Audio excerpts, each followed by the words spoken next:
You know, if you were to look at a map of our world from far, far away, you might just see a random scatter of lights, a beautiful chaos. But if you lean in closer, something else starts to appear. You'll see a strange kind of logic, a pattern, not drawn up by any grand designer, but written by deep human needs, by our ambitions, and by the faint, faint echoes of footsteps from thousands of years ago. It all starts with something as simple as a path. Just a whisper of a trail, really, beaten into the dust by that profound universal human need to connect, to trade with our neighbors, to just see what's over the next hill. These were the very first threads that began stitching our world together. And here's the thing we so often miss.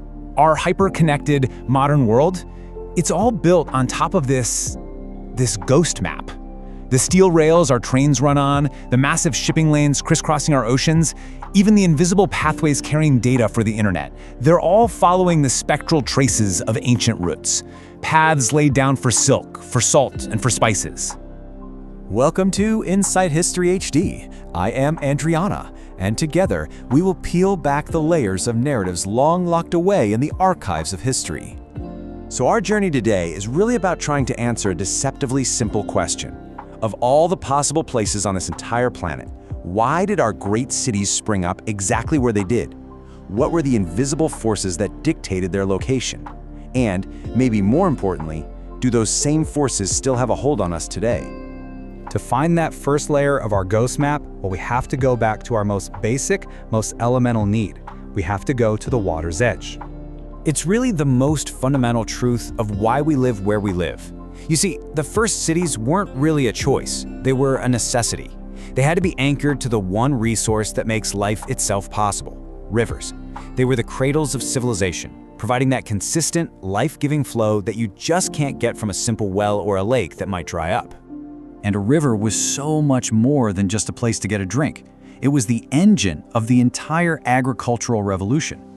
Think about it, its annual floods would leave behind this rich, fertile silt, turning otherwise dry land into a paradise for farming. And that surplus of food, well, that was the spark. It's what allowed wandering groups to finally settle down, to grow, and to build these incredibly complex societies. I mean, look at the Nile. It wasn't just a river in Egypt. In many ways, it was Egypt. Its rhythm dictated everything, the whole cycle of life, death, and rebirth for an entire empire. But okay, once survival was more or less taken care of, a new human impulse started to take over: commerce. That desire for things that we don't have right here. And that impulse wove the next layer of our map, a huge web of routes that basically became the arteries of empire. You can see how every big technological leap just completely redrew the map of human connection. Around 1000 BCE, we figured out how to domesticate the camel, and suddenly the vast deserts were unlocked, giving rise to things like the incense route. Centuries later, you have the legendary Silk Road, connecting the two great superpowers of the ancient world, China and Rome. When that route eventually fell apart, it was actually the Mongols who brought it back to life, allowing people like Marco Polo to bridge entire worlds. And then, of course, in the 15th century, brand new tools for navigation turned our eyes to the seas, kicking off a whole age of exploration, all of it fueled by the incredible allure of spices. But here's the thing about those arteries: they carried so much more than just stuff. Along with all that silk and all those spices came religion, philosophy, art, scientific breakthroughs. These routes were massive conduits for culture. But they also carried a much darker passenger. The very same paths that brought prosperity and knowledge could, and did, spread plague just as easily. So we have these settlements born from water, all connected by trade. But if you look really closely at this whole network, the placement of the cities and towns, well, it turns out to be anything but random. It actually follows a kind of hidden, almost mathematical geometry. Back in 1933, there was this German geographer, Walter Christaller, and he came up with what he called central place theory. His argument was that settlements don't just pop up randomly. No, they organize themselves into a surprisingly predictable system where every town or city acts as a central place, basically providing goods and services to the whole area around it. The logic behind it is actually beautiful and simple. Think about it. For your daily needs, like a loaf of bread, you're not going to travel very far, right? So you get lots of little villages with bakeries all close together. But for something more specialized, say a hospital, you're willing to go a bit further. So those are found in larger towns, which are fewer and farther apart. And then for the most specialized things you can imagine, like a major stock exchange, well, there are only a handful of those in massive cities that serve these enormous regions. It creates this spontaneous, kind of nested, pyramid of places all across the landscape. And you know what? This isn't just a clever theory. Modern research completely backs it up.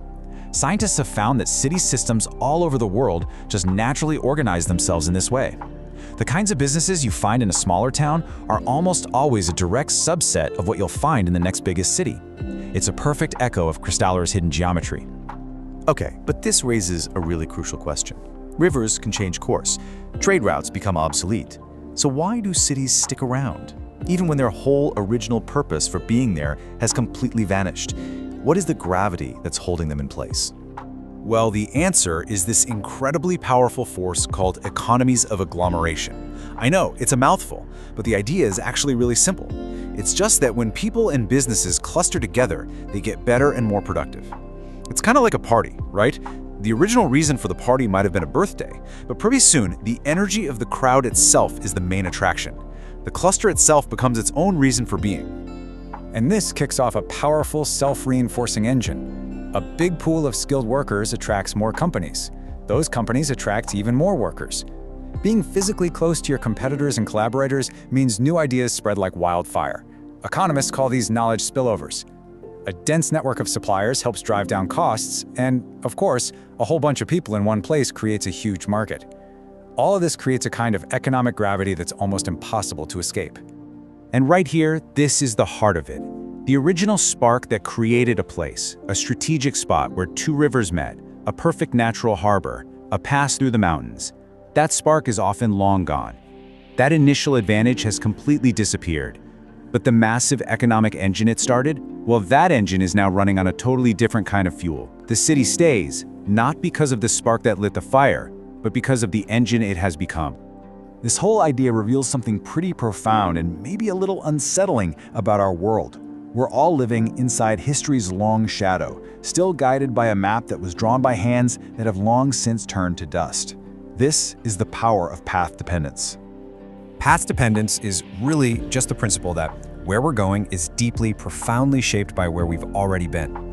It shows how tiny, sometimes totally random events from the past can have these massive, lasting consequences, locking us into a certain future for centuries, long after the original reasons have just faded into memory. If you want a really stunning example of this, listen to this.